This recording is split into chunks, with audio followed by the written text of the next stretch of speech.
c'est sur Zax et Morgane. Et aujourd'hui nous sommes à Odaiba, non nous ne sommes pas à New York. Et aujourd'hui c'est un vlog de voyage au Japon. Au programme d'aujourd'hui, nous allons voir le Gundam géant à Diversity. Et aussi nous allons au café Noitamina parce qu'il y a plein d'animés qu'on adore de la case Noitamina, dont... Après la pluie. Yes, allons-y. Mais avant ça, pour rejoindre Odaiba, nous prenons la Yurikamome. Shinkotsu Yurikamome est une ligne de métro automatique sur pneus entièrement aérienne à Tokyo. Elle relie l'île de Toyosu au sud-est à la ligne Yamanote, pas loin du quartier de Ginza, en passant par la zone d'île artificielle Odaiba. Cette ligne de 14,7 km a la particularité d'effectuer un virage de 3/4 de tour avant de traverser le grand pont suspendu Rainbow Bridge. Vous remarquez qu'il n'y a pas de conducteur, je suis là où il devrait y avoir une cabine de commande. En fait, la Yurikamome est le premier système automatique de transport de Tokyo commandé par ordinateur et sans conducteur à bord. Du coup, c'est trop chouette de se mettre tout devant, c'est les places les plus prisées. Il faut se mettre en avance avant que le train n'arrive et paf, on peut admirer la vue comme si on était soi-même conducteur. Et nous effectuons le virage de 3/4 de tour dont je vous parlais pour monter sur le Rainbow Bridge. La Yurikamome est un train équipé de pneumatiques qui circule sur une voie spéciale en béton et est maintenu par deux guides latéraux ressemblant à ceux du Néoval. La vitesse maximale de Yurikamome est de 60 km/h et sa vitesse commerciale de 30 km/h. La voie du Yurikamome est aérienne sur l'ensemble de son parcours. La Yurikamome est parfois qualifiée à tort de monorail à cause de la ressemblance de la voie aérienne avec celle de certains monorails. En tout cas, c'est toujours super impressionnant. Chaque rame prévue pour une capacité de 352 voyageurs. Moi, je me mets tout le temps tout devant, à vrai dire. Je vous conseille de faire cette expérience, c'est vraiment magnifique. Et en un clin d'œil, nous sommes arrivés à Odaiba Kaihin Koen où une surprise nous attend. Et c'est inattendu, mais Morgane est en train de faire du Pokémon Go. Pendant que Morgane attrape son Lugia, vous pouvez admirer la vue. Il est eu en shiny en plus. C'est ton premier shiny aussi. Derrière Morgane, vous voyez Odaiba Illumination Aqua City, qui est mon centre commercial préféré, le bâtiment de Fuji Televi, le siège social de la chaîne de télé, qui sert aussi d'observatoire avec une très belle vue. Là, je vous fais un travelling. Vous voyez les monuments représentatifs d'Odaiba, dont une statue de la liberté. Et nous voici devant le café Noitamina, qui est animation écrit à l'envers. Noitamina est une case horaire de la chaîne Fuji Televi justement consacrée aux animés diffusés chaque vendredi de minuit 45 à 1h15 avec plein d'animés super représentatifs dont Honey and Clover et comme je vous disais aussi Après la pluie qui est le gros succès du moment. Mais pour l'heure nous allons en librairie juste à côté et Morgane se souvient. Tu te souviens ça? Moi je les avais commandés chez Tonkam. Souvenir avec Card Captor Sakura premier du nom et la suite Clear Card Arc ainsi que les mangas du moment qui ont du succès. To the Hub, c'est un de nos restaurants italiens préférés qui a vue sur mer, vue sur la baie de Tokyo. Je vous conseille d'y aller, c'est vraiment super bien. Ouais, on va se régaler. On se régale avec des croquettes de riz aux tomates, un petit minestrone et d'autres gourmandises. Mais surtout, c'est la vue qui nous impressionne, c'est la vue qu'on a envie de voir. Vous voyez que exactement là où nous sommes, c'est un dating spot conseillé par Sanrio Boys. C'est toi tu peux pas. Moi autrement je prendrais Doraemon. C'était donc des chargeurs magnétiques super kawaii. Ici c'est un grand cinéma qui fait aussi 4DX. Parfois il y a des expositions, notamment il y avait une expo à Nohana. On aimait bien aller à ce cinéma, mais comme toujours au Japon, plein de choses changent et le drame de Morgane c'est... Il n'y a plus de Choco Pro. On quitte le grand shopping mall Aqua City, direction celui de Diversity où il y a une statue qui nous attend. Mais vous voyez qu'il y a aussi des petits cerisiers. On passe par des grands ponts et voilà la statue à travers les cerisiers. Et voici le RX0 Unicorn en taille réelle. D'une hauteur de 19,7 mètres, elle est magnifique. Enfin, le unicorn! On voit le unicorn. C'est la première fois qu'on le voit, parce qu'avant c'était le RX79. La statue du Gundam classique RX78-2 était une pièce maîtresse de l'île artificielle Odaiba. Elle a été retirée au printemps 2017 et c'est en septembre 2017 que le nouveau unicorn a pris sa place.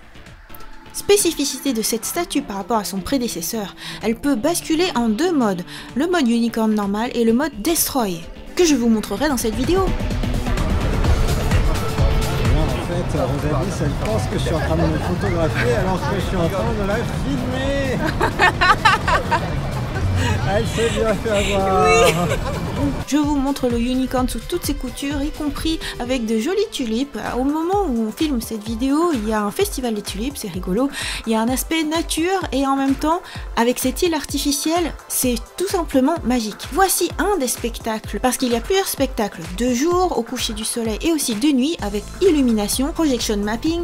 Là vous voyez la transformation, c'est trop impressionnant parce qu'il n'y a pas que la corne qui se transforme, il y a aussi tout qui se déploie et qui émet de la lumière. D'ailleurs, Sawano Hiroyuki et Thiel y ont dédié une chanson exclusive que je vous montrerai dans une autre vidéo dédiée sur ma chaîne.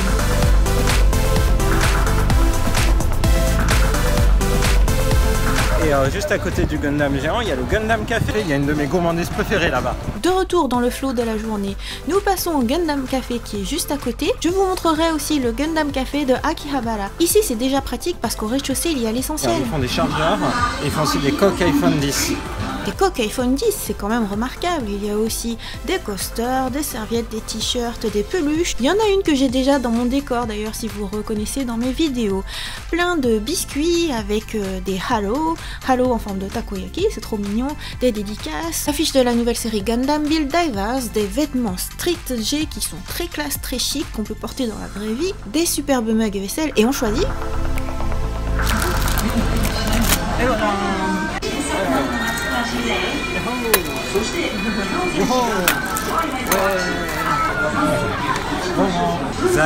Dans Diversity, il y a un étage dédié rien qu'au gachapon. Ici, c'est le paradis des gachapon. Vous voyez Morgane, en fait, moi je l'ai filmé depuis l'étage du dessus. Tout en haut de Diversity, il y a le nouveau Gundam Base Tokyo, en lieu et place du Gundam Front. Je pose avec des superbes statues de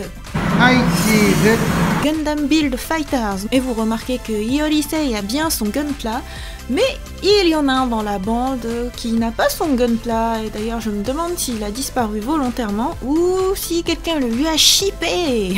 J'avais fait plusieurs vidéos du Gundam Front Tokyo avec Morgane, on adorait y aller. Ce musée payant a été remplacé en août 2017 au profit de ce nouveau Gundam Base qui est entièrement gratuit, c'est pas plus mal. Vous voyez ici des gunpla qui sont nouveaux gunpla affichés avant même leur mise en vente d'ailleurs. J'aime bien m'y attarder, notamment parce que mon neveu Max Craft est fan, il adore construire des gunpla. À vrai dire, c'est une passion qu'on lui a un peu transmise parce que depuis qu'il est tout petit, depuis qu'il est 3 ans je crois, Morgane et moi on lui offre des gunpla. Ça a commencé par une petite figurine de Keroro et après on n'a pas cessé de lui offrir des gunpla. Donc quand je dis gunpla, c'est Gundam Plastic Model. On aime bien contracter les mots en japonais. Gundam Base donc est une chaîne de magasins qui a ouvert d'abord en Corée du Sud en 2003, puis à Taïwan en 2005, et compte désormais 11 branches à travers les pays. Ici vous voyez une grande affiche de la nouvelle série Gundam Build Divers. Le temps que je monte cette vidéo, en fait, ça a déjà fait ses débuts. Vous pouvez voir cet animé en diffusion simultanée, puisqu'il y a un simulcast. Ici vous voyez qu'il y a un espace de vidéo, un petit peu comme un setup YouTube, c'est rigolo. Il y a une émission qui est faite par des personnes pour montrer comment construire des gunpla. Exposition des Gunpla Builders World Cup Champion. Et on retrouve une exposition avec les machines expliquant comment sont construites les différentes pièces pour pouvoir construire les gunpla. On peut voir tous les matériaux à partir desquels ils créent les gunpla.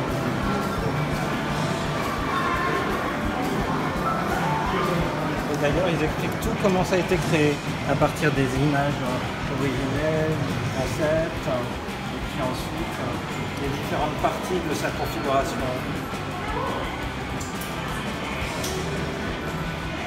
Voici la taille de l'usine Bandai qui construit les pièces de gunpla, avec la statue taille réelle du RX-78-2 en guise de référence. Pour rappel, la production des gunpla à Bandai Hobby Center est localisée à Shizuoka. Et voici le Builder Zone, exactement comme dans Gundam Build Fighters et aussi comme dans le tout récent Gundam Build Divers, qui est carrément photoréaliste. C'est là où les gens passionnés viennent construire leur gunpla, tout fraîchement acheté.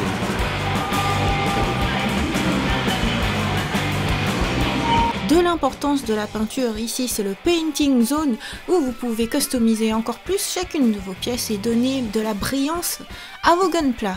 On voit que les gens y mettent beaucoup d'attention, il y a des hommes mais aussi des femmes, c'est rigolo. Rien que sur des petits gars on voit la différence. Super! C'est fantastique, moi ce que je trouve génial avec tout cet environnement Gundam, c'est d'une part le robot géant Bon, l'extérieur de Diversity montre bien la manière dont la science-fiction et la culture animée japonaise elle est ancrée dans la société. C'est le moment de faire son shopping, parce qu'on n'est pas là que pour regarder, on est aussi là pour acheter. Et moi, mon coup de cœur, c'est le Petit Guy Or, édition limitée au Gundam Base. J'en profite pour toucher à tout, ici c'est juste une boîte en forme de halo. Autre produit limité qu'on ne peut se procurer rien qu'ici, le RX-0 Unicorn de Diversity Tokyo. Également un Perfect Grade Gundam Astray Raid Frame métallique. Parlant de Perfect Grade, il y a une exposition avec les derniers Perfect Grade du moment qui sont juste parfaits.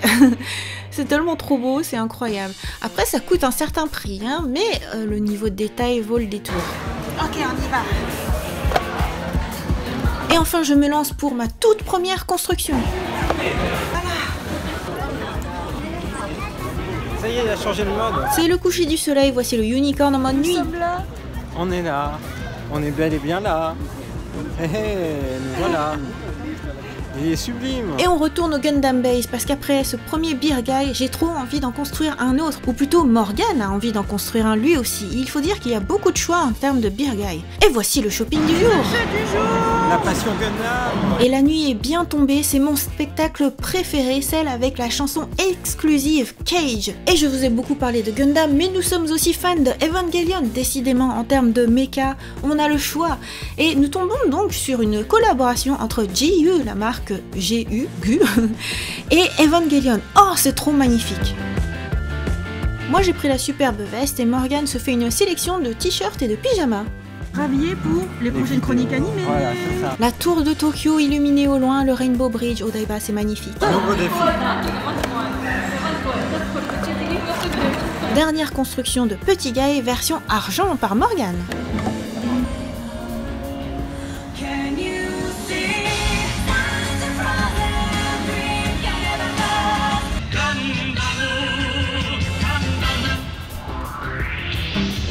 Et voilà pour ce vlog du jour avec plein de spectacles, d'illumination, de shopping. De références animées.